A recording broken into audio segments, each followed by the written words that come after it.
نحمده ونصلي على رسوله الكريم اما بعد فاعوذ بالله من الشيطان الرجيم بسم الله الرحمن الرحيم رب اشرح لي صدري ويسر لي امري واحلل عقدة من لساني يفقهوا قولي۔ اپنے دل کی کچھ باتیں آپ کے ساتھ دل ہی کے بارے میں شیئر کروں گی، کیونکہ دلوں کی اصلاح پر ہماری ساری اصلاح کا انحصار ہے۔ ویسے تو دل جسمانی طور پہ گوشت کا لوتھڑا ہی ہوتا ہے، لیکن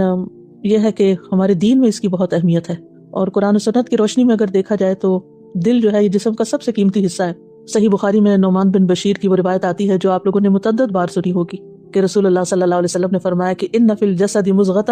اذا صلحت صلح الجسد كله واذا فسدت فسد الجسد كله الا وهي القلب، کہ بے شک جسم میں ایک گوشت کا ٹکڑا ہے، جب اس کی اصلاح ہو جاتی ہے تو سارے جسم کی اصلاح ہو جاتی ہے، اور جب وہ خراب ہو جاتا ہے تو تمام جسم خراب ہو جاتا ہے۔ سنو، وہ دل ہے۔ تو اس میں ہم سب اچھی طرح سمجھتے ہیں کہ دنیاوی طور پر بھی اگر ہمارا دل کسی چیز سے خراب ہو جائے تو سارا مزہ ہی خراب ہو جاتا ہے۔ چاہے کسی انسان کے ساتھ تعلق ہو، اس میں ہمارا دل بدل جائے، دل خراب ہو جائے، اس سے کسی کھانے سے متعلق دل خراب ہو جائے، کسی بھی چیز کے بارے میں ہمارا دل اگر نہ ہو اس میں، اور ویسے بھی اگر دل اداس ہو، دل غمگین ہو، دل پریشان ہو، دل خالی خالی ہو، دل بے قرار ہو، تو ہم دیکھتے ہیں کہ پھر ہم کچھ بھی نہیں کر پاتے۔ ہمارے ہاتھ پاؤں سلامت ہوں، بے شک ہماری آنکھیں دیکھتی ہوں، ہمارے کان سنتے ہوں، ہم چل پھر سکتے ہوں، ہم سب کچھ کر سکتے ہوں، یعنی کسی بھی چیز میں اگر ہمارا دل نہیں ہے تو چاہے سارے اعضاء صحیح سلامت ہوں، باقی کام کرتے ہوں، تو ہم اپنے وقت سے صحیح فائدہ نہیں اٹھا سکتے، اپنی زندگی سے صحیح فائدہ نہیں اٹھا سکتے۔ اور ہم سب جانتے ہیں کہ ہماری زندگی بڑی ہی قیمتی ہے، اور ایک دفعہ یہ ہاتھ سے چلی گئی تو پھر دوبارہ نہیں آ سکتی۔ جو لمحہ ہمارے ہاتھ سے نکل جاتا ہے وہ دوبارہ نہیں آتا۔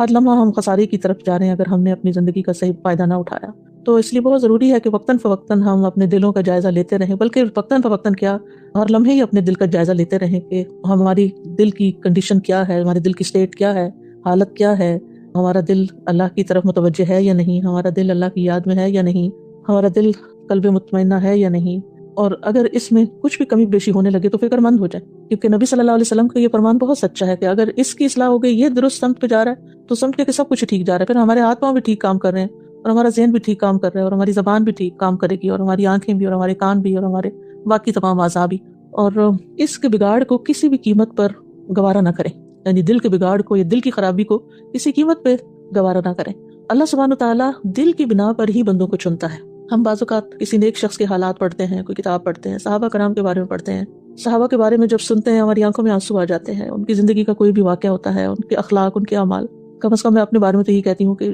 جو ہی میں صحابہ کی سیرت کے بارے میں کچھ پڑھتی یا سنتی ہوں تو میرا دل ایک دم پگھلنے لگتا ہے، عجیب حالت ہو جاتی ہے دل کی کہ یا رب وہ کیسے لوگ تھے، وہ کون تھے، کن لوگوں کو آپ نے نبی صلی اللہ علیہ وسلم کی رفاقت کے لیے چنا، اور ہم آپ کی امت ہیں اور ہمارا کیا حال ہے، ہم کیوں اتنے پیچھے ہیں، ہم کیسے ٹھیک ہو جائیں اور ہم کیسے ان جیسے کام کر سکیں۔ تو اس کے بارے میں بھی مسند احمد میں آتا ہے، عبداللہ بن مسعود کی روایت ہے کہ کہتے ہیں ان اللہ نظر فی قلوب العباد فوجد قلب محمد صلی اللہ علیہ وسلم خیر قلوب العباد فاصطفاہ لنفسہ فابتعثہ برسالتہ ثم نظر فی قلوب العباد بعد قلب محمد فوجد قلوب اصحابہ خیر قلوب العباد فجعلہم وزراء نبیہ، کہ بے شک اللہ نے بندوں کے دلوں پہ نظر فرمائی تو محمد صلی اللہ علیہ وسلم کے دل کو بندوں کے دلوں میں سب سے بہتر پایا، اس لیے اللہ نے ان کو اپنے کام کے لیے منتخب فرما لیا، اور انہیں پیغمبری کا شرف عطا کر کے اللہ نے انہیں اپنے نبی کا وزیر بنا دیا۔ سبحان اللہ، یعنی صحابہ کرام کس بنا پہ چنے گئے؟ اسی بنا پہ کہ ان کے دل اچھے تھے، ان کے دل بہترین تھے۔ تو اس سے یہ بات پتہ چلتی ہے کہ اگر ہمارا دل ٹھیک ہوگا تو ہی ہم اللہ سبحانہ تعالیٰ کی نگاہ میں پسندیدہ ہوں گے۔ اور جیسے کہ ایک حدیث میں بھی آتا ہے نا کہ ان اللہ لا ينظر الى صورکم ولا الى اموالکم ولکن ينظر الى قلوبکم واعمالکم، کہ اللہ تعالیٰ تمہارے شکل و صورت اور تمہارے مال نہیں دیکھتا، بلکہ وہ تمہارے دل اور تمہارے اعمال دیکھتا ہے۔ افسوس یہ کہ ہماری زیادہ تر توجہ اپنے مال کی طرف اور شکل و صورت کی طرف ہوتی ہے، ان میں جتنی ہماری محنت لگتی ہے یا جو ان کی وجہ سے فکر ہوتی ہے ہمیں، اتنی ہمیں اپنے اعمال اور اپنے دل کی حالت کے بارے میں نہیں ہوتی۔ تو ہم نے اس میں ایک شفٹ لانی ہے، مال اور شکل سے زیادہ فکر کرنی ہے اپنے دل اور اپنے عمل کی۔ تو جتنا جتنا ہم اس کو بہتر کرتے جائیں گے انشاءاللہ اتنا اتنا ہی اللہ سبحانہ تعالیٰ کی طرف سے نیکی کی توفیق بھی زیادہ ہوتی جائے گی، اور ہر نیکی دوسری نیکی کو مزید کھینچ کے لائے گی۔ قرآن مجید میں ہم دیکھتے ہیں کہ دلوں کی کچھ اقسام بیان ہوئی ہیں، جن میں سے ایک قلب سلیم ہے۔ سورۃ شعراء میں آتا ہے الا من اتى اللہ بقلب سلیم، مگر جو اللہ کے پاس سلامتی والا دل لے کے آیا۔ تو یہ وہ دل ہوتا ہے جو شرک سے، کفر سے، نفاق سے صاف ہوتا ہے، سلامت ہوتا ہے۔ صحابہ کے بارے میں آتا ہے سورۃ الحجرات میں کہ اللہ تعالیٰ نے ان کے اندر کفر اور عصیان یعنی اللہ کی نافرمانی کو ناپسندیدہ بنا دیا، اور ایمان جو تھا اس کو حبب الیکم الایمان وزینہ فی قلوبکم، اللہ نے ایمان کو تمہارے لیے محبوب بنا دیا اور ایمان کو تمہارے دلوں میں زینت بخشی، خوبصورتی بخشی. تو اللہ سبحانہ وتعالیٰ ہمارے دلوں کو بھی ایسا ہی کر دے کہ ہمارے اندر ایمان اور تقویٰ اور اللہ سبحانہ وتعالیٰ پہ توکل اور اسی کی طرف رغبت، اسی کی محبت، اسی کی اطاعت کا شوق اور اسی کی طرف ہمارا دھیان ہر وقت ہو، اور یہ چیزیں ہمارے دل کو خوبصورت بنائیں. تو سلامت دل جو ہوتا ہے نا، اس کا فائدہ یہ ہوتا ہے کہ دل کے اندر خیر اور نیکی، اس کا ایک شوق پیدا ہو جاتا ہے، اور پھر ایسے دل کو نیکی کے کاموں میں خوشی ملتی ہے، اور مومن کی آنکھ کو انہی کاموں سے پھر ایک ٹھنڈک نصیب ہوتی ہے. انسان جو ہے وہ ایک ایسے اس کے دل کی حالت ہو جاتی ہے کہ جس سے وہ چین میں آ جاتا ہے، ایک سکون میں آ جاتا ہے. دوسرا دل جس کا ذکر آتا ہے قرآن مجید میں سورۃ قاف میں، قلب منیب ہے. یہ وہ دل ہے جو اللہ تعالیٰ سے توبہ کرنے اور اس کی اطاعت میں لگا رہتا ہے. من خشی الرحمن بالغیب وجاء بقلب منیب، جو رحمان سے بن دیکھے ڈر گیا اور رجوع کرنے والا دل لے کے آیا. کیونکہ دل کی حالت بدلتی رہتی ہے نا ہر وقت، تو واپس بار بار اس کو پلٹانے کی ضرورت ہوتی ہے، بار بار انابت کی ضرورت ہوتی ہے، رجوع کرنے کی ضرورت ہوتی ہے. تو اللہ تعالیٰ کی طرف پلٹنا اور ہر چیز میں اسی کی طرف لوٹنا، غم ہو، خوشی ہو، تکلیف ہو، بیماری ہو، کسی بھی قسم کی کوئی فکر ہو. بہت دفعہ میں دیکھتی ہوں جو لوگوں کے میں مسائل سنتی ہوں کہ اگر کوئی غم آیا ہے یا کوئی پریشانی آئی ہے تو اس نے ان کو اوور پاور کر لیا ہے. قدرتی بات ہے، ہم کمزور انسان ہیں، ان چیزوں کا غلبہ ہو جاتا ہے دل پر، لیکن ان چیزوں سے چھٹکارا بھی اللہ تعالیٰ کی طرف رجوع کر کے ہی ہو سکتا ہے. یعنی جب تک ہم اللہ کی طرف نہ لوٹیں تو ہم اس حالت سے نکل نہیں سکتے. پھر ایک اور دل ہے جو اللہ تعالیٰ کی طرف جھک جاتا ہے، اور یہ جھکاؤ جو ہے اللہ تعالیٰ کی طرف، یہی انسان کے دل کو اطمینان اور سکون عطا کرتا ہے. سورۃ الحج میں آتا ہے فَتُخْبِتَ لَهُ قُلُوبُهُمْ، کہ ان کے دل جو ہے اللہ کی طرف عاجز ہو جائیں، یعنی اللہ کی طرف جھک جائیں، اللہ کی کوئی بات سنیں، اللہ سبحانہ وتعالیٰ کا کوئی حکم سنیں، اللہ تعالیٰ کی کتاب میں سے کچھ پڑھیں، اللہ تعالیٰ کا ذکر کریں، تو ان کے دل اسی طرف راغب ہو جائے، اسی طرف مائل ہو جائے، بس اسی طرف ان کا میلان اور رجحان ہو جائے. اور جو ہی انسان کا رجحان میلان اللہ کی طرف ہوتا ہے، اور جو ہی انسان اللہ کی طرف انابت اختیار کرتا ہے، تو قدرتی طور پر دنیا کے غموں اور پریشانیوں کا جو بوجھ ہوتا ہے وہ کم ہو جاتا ہے. پھر اسی طرح ایک اور دل جس کی بات کی گئی ہے قرآن مجید میں، وہ دل ہے کہ جو ڈرنے والا دل ہوتا ہے، کانپنے والا دل ہوتا ہے. یہ وہ دل ہوتا ہے جو نیکی کے بعد بھی ڈرتا رہتا ہے. یعنی ایسے انسان کو اپنی نیکی کے اوپر کوئی فخر نہیں ہوتا، اور ایک مسلمان کو اپنی نیکی پر فخر ہو بھی کیسے سکتا ہے. آپ دیکھیں کہ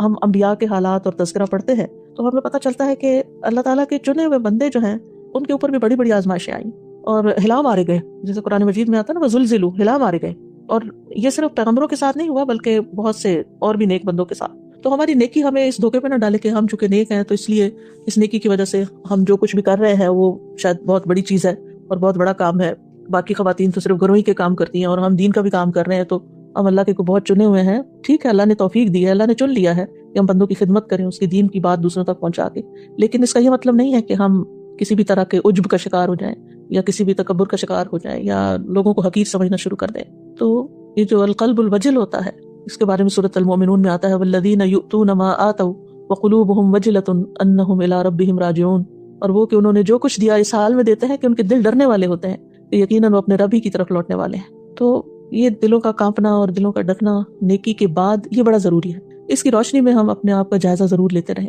پھر اسی طرح ایک قلب تقی ہوتا ہے جو اللہ تعالیٰ کے شاعر کی تعظیم کرتا ہے. سورۃ الحج میں یہ آتا ہے ذالک ومن یعظم شعائر اللہ فانہا من تقوی القلوب، یہ اور جو اللہ کے نام کی چیزوں کی تعظیم کرتا ہے، اللہ تعالیٰ کے شاعر کی تعظیم کرتا ہے، تو یقیناً یہ دلوں کے تقویٰ میں سے ہے. اور کسی چیز کو اپنے سے بڑا سمجھنا اور اس کی عظمت کا لحاظ اللہ سبحانہ وتعالیٰ کی عظمت کی وجہ سے کرنا کہ اللہ نے ان چیزوں کو اہمیت دی ہے، یہ بھی بڑا ضروری ہوتا ہے. کیونکہ بعض اوقات انسان جب خود کسی نیکی کے کام میں لگا ہوتا ہے یا دین کے کام میں لگا ہوتا ہے تو شیطان اس کے دل میں خیال ڈال دیتا ہے کہ سب سے اہم تو تم ہی ہو، اور سب سے بڑے تو تم ہی ہو، اور سب سے نیک تو تم ہی ہو، تو دوسری چیزوں کی وہ پرواہ چھوڑ دیتا ہے. لیکن دل کا جو تقویٰ ہوتا ہے اور دل کا جو احساس ہوتا ہے وہ انسان کو ہر چیز کو اس کے مقام پر رکھنے کی صلاحیت بخشتا ہے. یعنی تقویٰ ایک طرف اطاعت کی طرف لے جاتا ہے، دوسرے گناہوں سے بچنے کی طرف بھی لے جاتا ہے انسان کو. تو اس سے کیا ہوتا ہے، انسان کے اندر ایک اعتدال آتا ہے، اور پھر وہ اعتدال جو ہوتا ہے وہ انسان کو ہر چیز کو وہی مقام اور وہی جگہ دینے پر مجبور کرتا ہے جو اللہ نے اس کے لیے مقرر کی ہے. تو شاعر اللہ سے مراد ویسے تو مخصوص چیزیں ہیں، لیکن یہ ہے کہ انسانی رشتوں میں بھی اور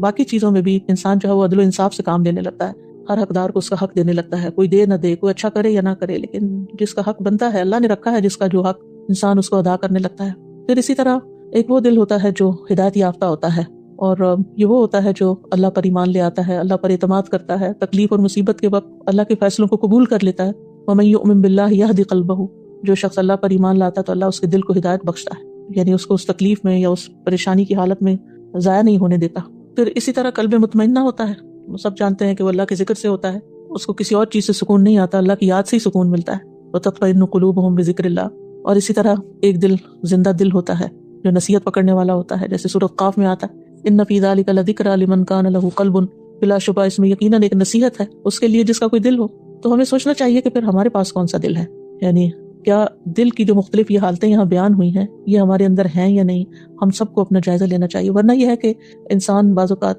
کوئی بھی کام جب شروع کرتا ہے تو کرتے کرتے ایک بے حسی کی کیفیت اس پہ آنے لگتی ہے، چونکہ وہ دل کا جائزہ لینا چھوڑ دیتا ہے، اور پھر اس میں ایسی بعض اوقات خرابیاں پیدا ہو جاتی ہیں کہ انسان کو خود بھی نہیں پتہ چلتا۔ تو یہ بہت ضروری ہے کہ انسان اپنا محاسبہ کرتا رہے اور اپنی حالت کے بارے میں کسی بھی وقت وہ کسی دھوکے کا شکار نہ ہو، وہ یہ نہ سمجھے کہ وہ جو کچھ کر رہا ہے وہی اس کے لیے کافی ہے۔ پھر آپ دیکھیں کہ دل کی حالتیں جو ہیں مختلف جگہوں پہ مختلف ہوتی ہیں۔ اب مثال کے طور پر ہم جب کسی دین کی محفل میں ہوتے ہیں، آج کل تو خیر وہ مجلسیں اس طرح نہیں ہو رہی، لیکن جب بھی کوئی دین کی بات سنتے ہیں تو اس وقت ہمارا دل جو ہے وہ اور طرح ہوتا ہے، جب اس سے باہر نکلتے ہیں تو پھر وہ پلٹ جاتا ہے، پھر اس کو واپس لانا پڑتا ہے۔ تو اس کی بھی وجہ یہی ہے کہ انسان کے اوپر جب بارش پڑتی ہے تو اس کی فیلنگ اور ہوتی ہے، جب وہ جسم خشک ہو جاتا ہے تو فیلنگ اور ہو جاتی ہے۔ پھر اسی طرح یہ ہے کہ انسان جب دین کی بات سن رہا ہوتا ہے تو دنیا سے ایک طرح سے کٹا ہوا ہوتا ہے، تو دل کی حالت کچھ اور ہو جاتی ہے۔ جو ہی انسان دوبارہ دنیا میں واپس جاتا ہے، یہ ایسی ہے ایئر کنڈیشن والے کمرے میں ہو تو انسان کی حالت اور ہوتی ہے، اور جب باہر نکلتا ہے تو اس کی حالت اور ہو جاتی ہے۔ تو اللہ کے ذکر سے، اللہ کی یاد سے، اللہ کی کتاب سے، اللہ کے دین سے انسان کے دل کو ایک جو اطمینان ہوتا ہے، جو ہی اس سے وہ نکل کے دنیا کی طرف آتا ہے تو اس میں تبدیلی لازماً آتی ہے۔ تو اس چیز کی پھر انسان کو فکر کرنی چاہیے۔ بعض علماء کہتے ہیں کہ دل کی اصلاح 5 چیزوں کے ساتھ ہوتی ہے۔ اس میں ایک چیز غور و فکر کے ساتھ قرآن کی تلاوت کرنا، دوسرا ہے پیٹ کو خالی رکھنا جیسے روزہ وغیرہ رکھنا، تیسرا رات کا قیام ہے، اور سحری کے وقت اللہ کے آگے گڑ گڑانا۔ بعض اوقات ہم تہجد کے وقت اٹھتے بھی ہیں، الحمدللہ بہت سے ساتھیوں سے سنا ہے، یعنی کسی نہ کسی طرح پتہ چلتا ہے کہ وہ اس کی پابندی کر رہے ہوتے ہیں، لیکن یہ ہے کہ وہ بھی ہمارے ایک مشینی عمل بن جاتا ہے۔ ہم ایک خاص وقت میں اٹھتے ہیں، اٹھ کے بس وہ مخصوص سے سب جو پڑھنا ہوتا ہے پڑھ کے قرآن مجید کا، اور اپنا کام کر کے بس جائے نماز لپیٹ دیتے ہیں۔ تو وہ جو ایک اللہ کے آگے آہوزاری ہے اور یہ گڑ گڑانا ہے، یہ بھی دل کی اصلاح کے لیے بڑا فائدہ دیتا ہے۔